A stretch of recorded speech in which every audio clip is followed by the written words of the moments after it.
This is the morning show on WBAI. This morning, we take a look at some amazing factors that can affect just how the voters choose their candidate. We have on the line Dr. Sheldon Solomon, professor of psychology at Skidmore College and an expert in experimental social psychology. During the 2004 presidential race between George Bush and John Kerry, Dr. Solomon and two other colleagues conducted experiments showing how, when frightened, people have an overwhelming tendency to change their vote in favor of the so-called strong man. Welcome, Dr. Solomon. We appreciate you being with us on the morning show. Well, thank you very much for having me, Michael. Yeah. Dr. Solomon, can you tell us more about those experiments? It's very, very intriguing, and I'd like to hear more. I'd like you to tell us about it. Yes, certainly, Michael. We're experimental social psychologists, and the main point that our research has pointed us to is the conclusion that unconscious anxiety, particularly anxiety about death, has a really striking effect on political preferences and voting behavior. And this finding is based on two of the biggest ideas, I think, from the 20th century. One is in 1974 or so, when Ernest Becker won a Pulitzer Prize for a book called The Denial of Death. And he said very simply that humans are so smart that we realize that we exist. And while this is uplifting, it's also terrifying because it makes us realize that we will inevitably die, we can die at any time, and that we're really no more significant or enduring than cucumbers or cockroaches. And what Becker proposed is that what we humans do is to manage that existential terror by embracing what he called cultural worldviews, beliefs about reality that we share with other people that gives us a sense that life has meaning and that we have value. Right. Then the other idea is in the early part of the 20th century when the German sociologist Max Weber said, well, in times of historical upheaval, when people don't think that life has meaning and that they have value, could be because of a war, it could be because of an economic collapse, Weber said that makes us prone to embrace a certain kind of leader that he called a charismatic leader, that he described as kind of a larger-than-life individual who is often believed to be divinely ordained to rid the world of evil. And it was those ideas in our minds way back in 2001 that got us going on experiments about the 2004 presidential election. New Yorkers will, and people around the country will probably remember that right before September 11th, 2001, that President George W. Bush had one of the lowest approval ratings in the history of presidential pollings. But 3 weeks later, he had one of the highest approval ratings. And what we wondered is whether or not, and this was amongst Democrats as well as Republicans, and so what we wondered is whether or not President Bush's remarkable popularity was a result of the existential anxieties that were engendered by the events of September 11th. So we did some very simple experiments, and what we do is remind some people of death, their own death, sometimes by just asking them to think about themselves dying, or interviewing them in front of a funeral parlor, or flashing the word death so fast on a computer screen that you can't even see that anything has happened. Mm-hmm. And then in control conditions, we ask people to think about something unpleasant but not fatal, being in a car accident and maybe having a limb lopped off or being in intense pain. And so what we found first in a very simple experiment is that Americans reminded of their mortality were much more supportive of President Bush and his policies in Iraq. In fact, in control conditions, they didn't like President Bush all that much, and it was only when death was on their minds that his support increased. And then we did that experiment again, but we had some people rate, after thinking about death or something unpleasant, we had some people rate John Kerry, and we had other people rate George Bush. And what we found in several experiments is that Americans liked Senator Kerry more than President Bush in control conditions, but when they were reminded of death first, they liked President Bush more. And then finally, right before the 2004 election, 5 weeks before the election, we went to Rutgers University and we stopped people who were registered voters and who said they intended to vote. And we reminded some of them of their mortality and others of something unpleasant. And then we just said, who are you going to vote for? And we asked them to anonymously check off who they intended to vote for. And what we found was very striking, that the participants said they intended to vote for John Kerry by a 4-to-1 margin after thinking about being in intense pain.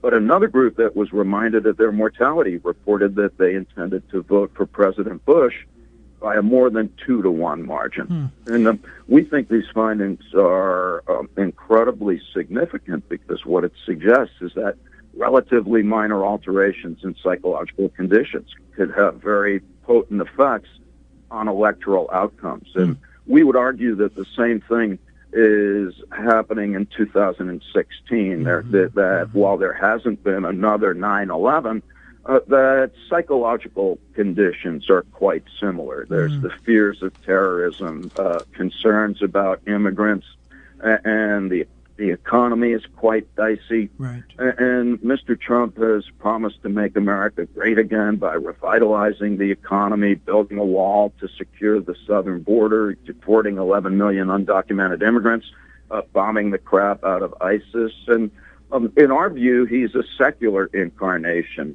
of what Faber would describe as a charismatic leader.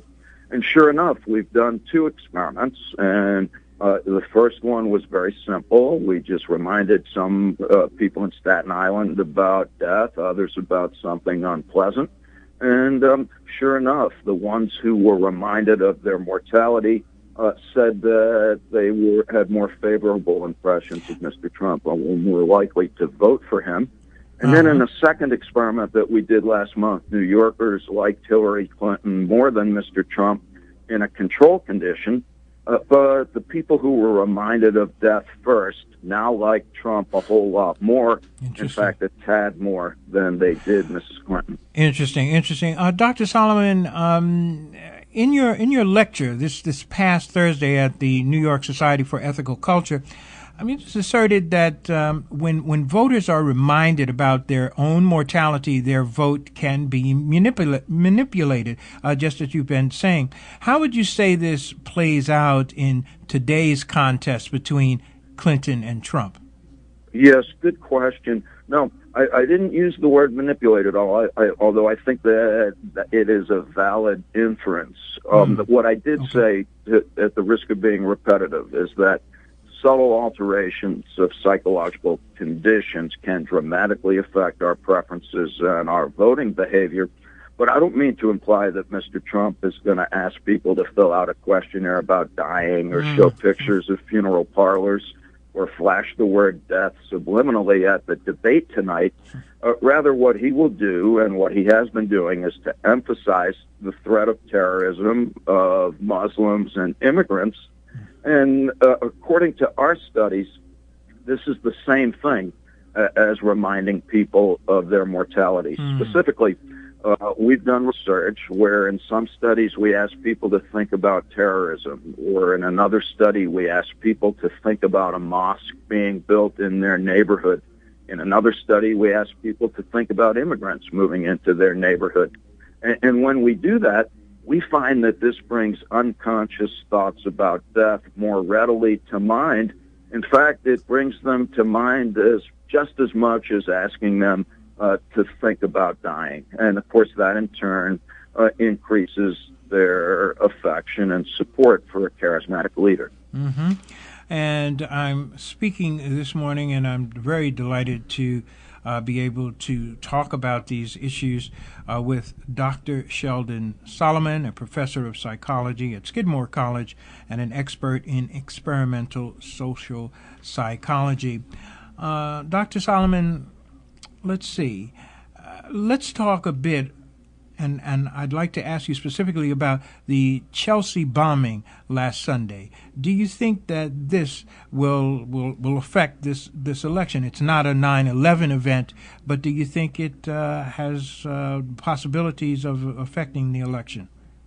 Yes, I do. In fact, I think the Chelsea bombing and everything that has happened recently around the country, the police shootings in Tulsa and Charlotte, the mall shooting north of Seattle, our view is that anything that could arouse existential concerns, even if they're isolated events that have no direct bearing on one's actual safety, could boost support for a charismatic leader like Mr. Trump.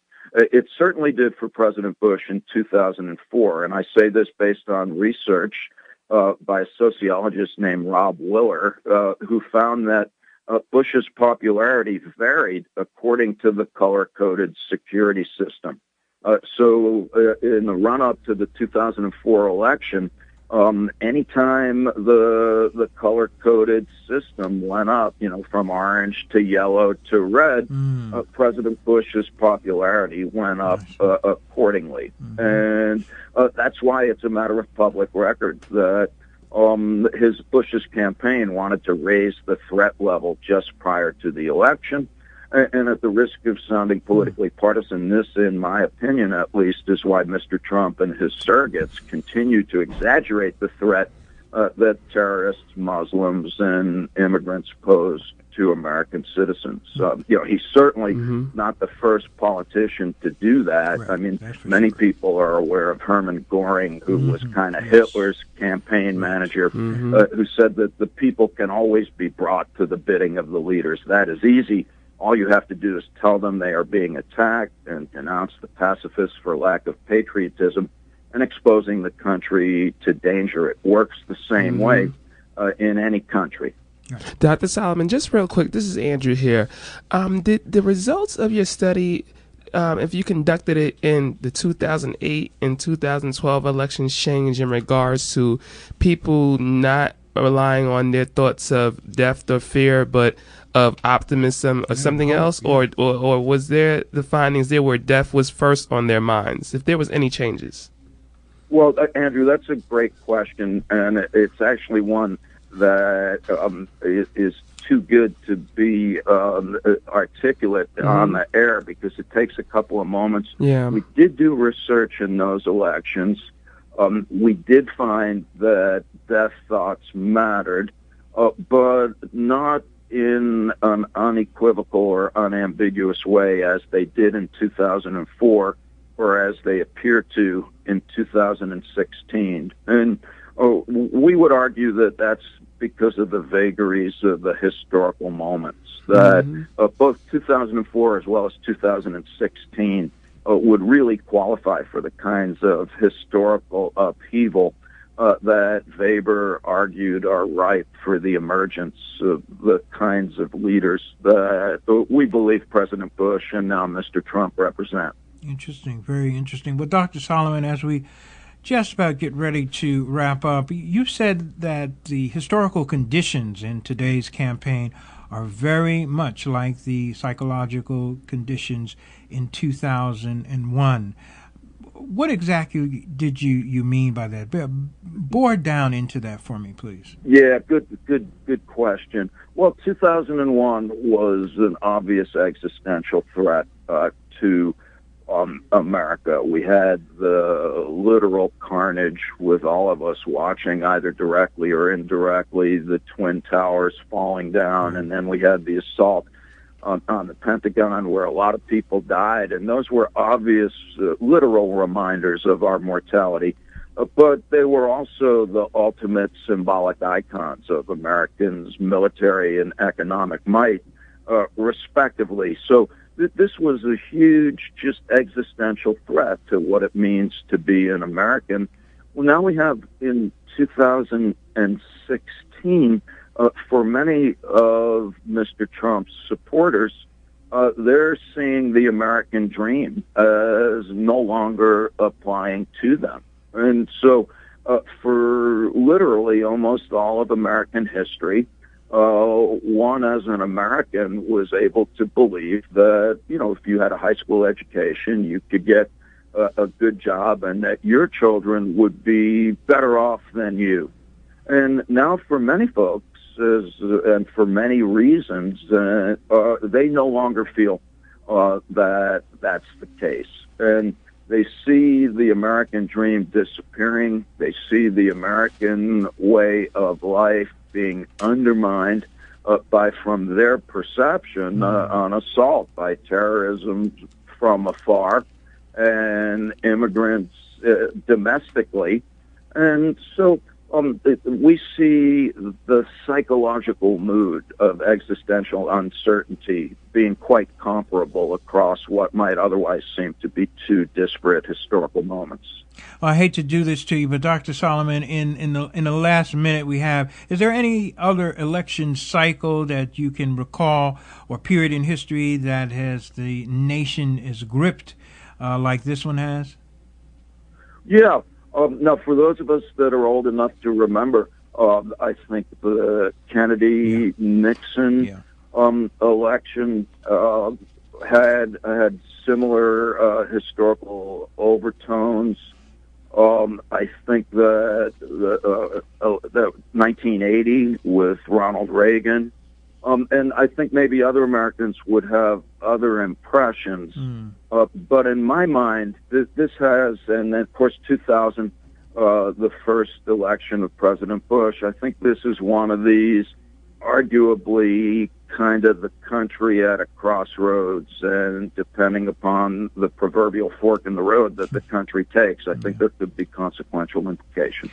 Well, Dr. Solomon, again, you have been generous with your time and provided a lot of information about these issues as we approach this upcoming debate with Hillary Clinton and Donald Trump. I want to thank you so much for being with us on WBAI's morning show this morning. Well, my pleasure, and thanks for having me. Thank you. All right.